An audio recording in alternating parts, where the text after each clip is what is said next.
Hi, my name's Nicola Kaye. I'm a professional Muay Thai fighter, originally from Newcastle upon Tyne, and I'm currently living in Birmingham. I first attended a Muay Thai class when I lived in Madrid in Spain. I was teaching English over there and I went along and I absolutely loved it. And from then I just wanted to see if I could keep going with it. I started following sort of some female fighters and watching YouTube videos, and I thought, oh, I wonder if I could be a fighter. And then I did. And then I was like, oh, I wonder if I could win a belt. And then I did, and then I thought, oh, I wonder if I could just be the best, and then I just carried on. So I went to the first class in Spain, and then when I came back to the UK, I was still at university, and I joined a gym called Tigers, and then I also joined another gym, and that's where I had my first professional fight with them, called Bad Company, who have got some really awesome fighters that are big in the sport. So yeah, and that's how it started really. I trained with them for 3 months and they were like, there's an opportunity for a fight in 2 weeks. Do you want to take it? And I just took it on 2 weeks' notice and had my first fight without any protection or anything like that. So yeah, and that's how it started really. Obviously it's, at times it can be challenging, especially because because I've moved around so much. And I've lived in Australia, New Zealand, Thailand. So I'm constantly always faced with the pressure of being a female in such a male-dominant sport. So when you walk in the gym, people just think, oh, look at this girl, like, she better just leave, you know. But anyway, and then once they see that I'm training and I'm taking it seriously, then, you know, they soften up a bit towards me in terms of they let me train with them. But I think as a female, it's always gonna be a little bit more of a challenge because you're always gonna be surrounded by guys. But once, you know, once they know that you're not there just to mess about and look pretty and, you know, then they kind of, you gain a bit of respect from them. Once they see you working hard and training hard, just like they are, you gain their respect. I think it's like with anything, if you're working hard at it, you're gonna gain people's respect. Well, social life, I don't have one. But yeah, they, you know, often I get invited to things and what have you, and my friends and family, they are starting to understand that, you know, they think it's great, but a lot of them don't understand, you know, the commitment it takes. You know, I can't just go to the party, I can't just, you know, eat what I want, you know, you have to stay focused. And to be honest, it's better that I am in Birmingham where I don't know a lot of people, so I can truly focus on stuff. I get less invitations, but I'm more focused on my own goals. So, and that's a sacrifice that you have to take if you want to get far in something.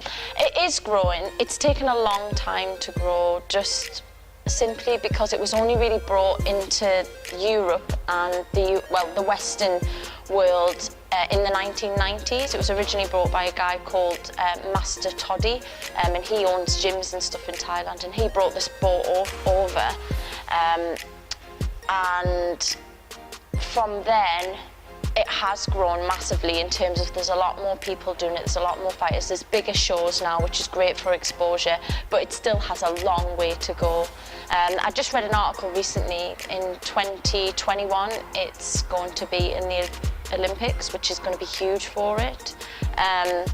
So I was reading about that, so that would be awesome. And I think from there, it will get bigger. So it is growing, yes, to answer the question.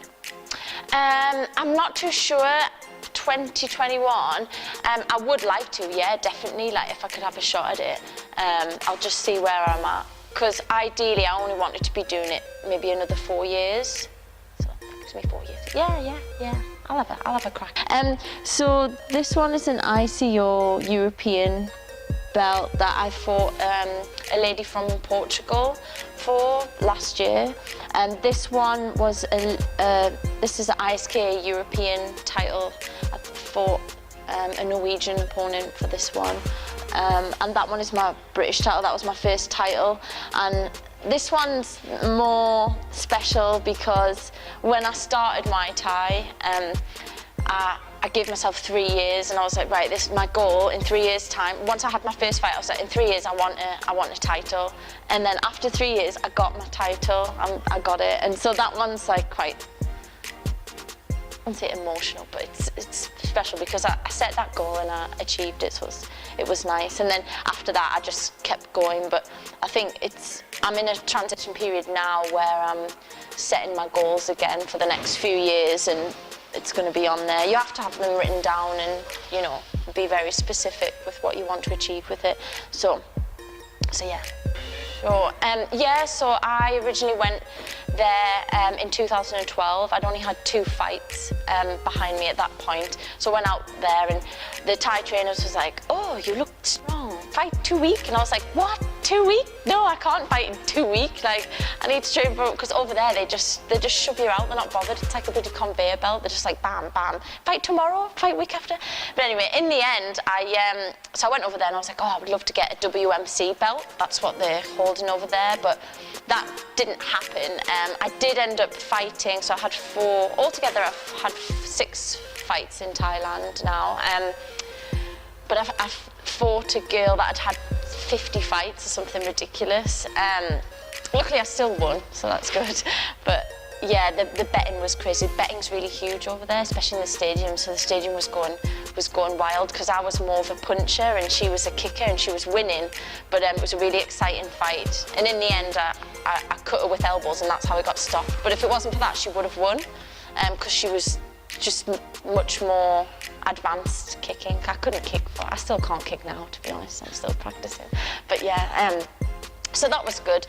And then after that fight, I fought a week after. I still had injuries, but again, they just shove you in. But you get paid, so I needed a bit more money. So I was like, oh, I'll just fight again 1 week later.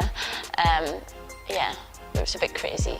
I wouldn't do that now, ever, because it's not good for your body. But in Thailand, you know, you just do silly stuff. I think crowds-wise, people that come over here, there's a big hype up on shows, whereas in Thailand, it's the norm. Fights are happening every day in stadiums, so it still draws it's the national sport. It's like football here. Thailand, it's like, oh, Muay Thai, like, everyone absolutely loves it. So the crowds are similar in terms of the people that are there are passionate about it. People in the UK that are at Muay Thai shows, they're passionate about it. But I do feel like in stadiums, because of the betting and gambling, it does get really, really crazy and loud. But that's the only comparison I can make, really. The advice I would give to any female wanting to get into fighting is absolutely go for it and do it. There's you know, you can achieve anything, so you shouldn't hold yourself back. If you've been thinking about going to the gym, just go. It's always going to be it's even nerve-wracking for me walking into a new gym. You've got to just push yourself and make yourself go. Everyone needs an output.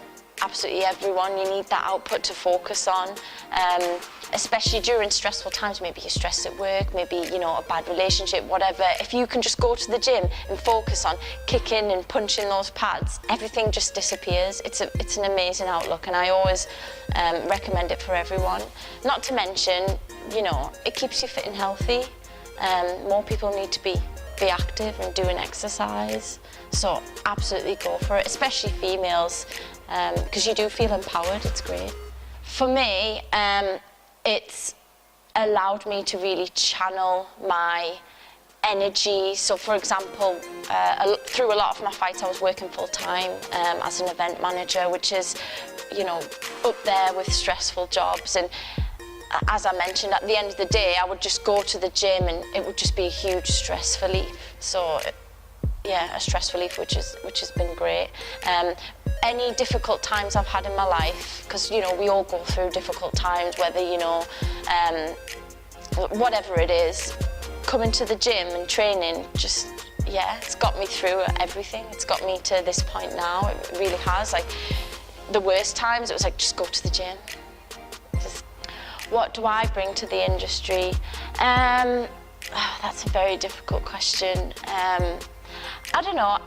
I'm a genuine person, so I'm not fake, and I think the industry needs more genuine, real people.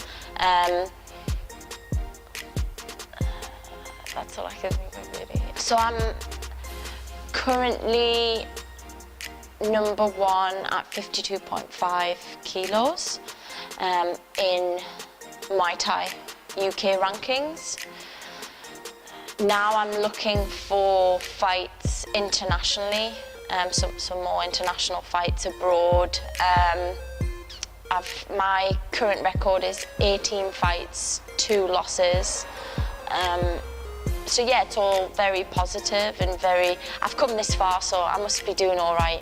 You know, I think at first I was like, oh, you know, but I just kept winning. So I was like, I'm doing something right, so I've got to keep going with it. It's just, you know, I didn't come this far just to come this far. Training, I train Monday to Saturday.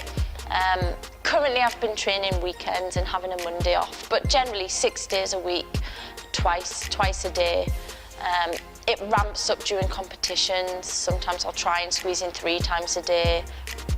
Jogs. I mean, part of that 3 times of training, one might just be a jog, or another session might just be technical. You can't train, you know, you can't go hardcore every single session because it's just not good for your body. Your body needs to rest, and so I just work on different stuff throughout the week, but six days a week, twice a day minimum for a fight.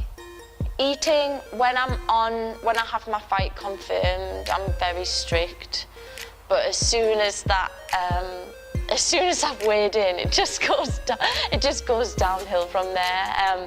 Because I'm obviously, you know, we all have our bad habits, but mine is chocolate, unfortunately, and I've got a really sweet tooth, so I have to really control that, and it's hard. It's the hardest part, to be honest. I don't mind getting punched in the face, but oof, dieting, it's the hardest part because I love food. Yeah. So I'm looking for a sponsor for training gear.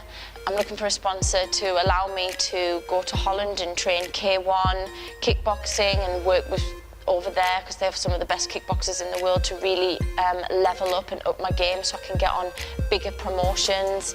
I'm also looking for a sponsor to support me financially. You know, I've got food costs, all for diet, what have you, and yeah, just financial support, so I can keep going with this. And well, for companies to sponsor athletes, it's tax-free anyway. It's in their interest. It's part of their corporate social responsibility. Like, it's part of that to support people in the community and athletes coming up, especially in certain areas. So, for example, I am originally from Newcastle upon Tyne, so that, you know, supporting people from there. So it's in business interests to do that, but I think they're probably just unaware of it. Not many people know about Muay Thai. It's an up-and-coming industry. But again, I'm also branching out into K1, which is bigger, for that reason, to just gain more support, because there isn't a lot of money in Muay Thai as well. But yeah, I think it is just an awareness thing, and companies don't really, a lot of companies probably won't know that, you know, if they do sponsor an athlete, it is tax-free, and they get, you know, support off the government to do such things. My name's Nicola Kaye, and I'm next to blow.